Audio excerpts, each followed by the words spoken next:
आज शिंपल्या बनवत आहे। शिंपल्या पहिल्या गरम पाण्यात उकळून हे खालीवाला कवर टाकून द्यायचं आणि भर वाटणसाठी अद्रक आहे, मिरची, लसूण आणि ओलं खोबरं आहे, थोडी कोथिंबीर।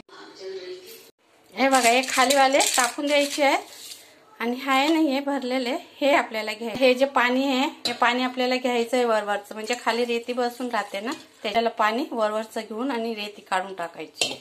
हे पण आता पुन्हा मी शिंपली उकडायच्या पहिले ना धुवून घ्यायचंय 4-5 पाण्याने आणि मग उकडायला ठेवायची।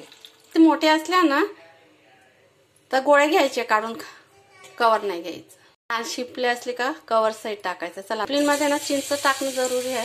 मी शेंगामध्ये बनवत आहे। पुन्हा अद्रक आणि लसूण टाकलं, फोडणीला हळद, काश्मीरी पावडर, तिखट मसाला, जिरा पावडर। आता टाकूया खोबऱ्याचं वाटण। आता चवीप्रमाणे मीठ। आता टाकायच्या शेंगा, आपल्याला शेंगा शिजून घ्यायच्या आणि आता हे शिंपल्यांचं पाणी आहे ना हे टाकायचं।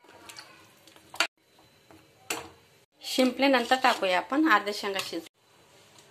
चला आता अर्धवट शेंगा शिजल्यात, आता शिंपल्या टाकून द्यायच्या आणि वरनं चिंचेचं पाणी टाकायचं। तुम्हाला चिंच नाही वापरायची तर कोकम पण टाकू शकता। अजून शिजवायचे आहेत आता दोन्ही। पातळ रसा केला ना थोडी छान होती भाजी, रशाला जास्ती चव असते। शिंपल्यांमध्ये तर काय नाही भेटत खायला, पण रसा थोडासा गरम मसाला टाकूया। आता आरामात शिजून देऊ। चला झाली आहे भाजी तयार आहे बघा। व्हिडिओ आवडल्यास सबस्क्राईब करा, लाईक करा आणि कमेंट करून सांगा। Bye bye.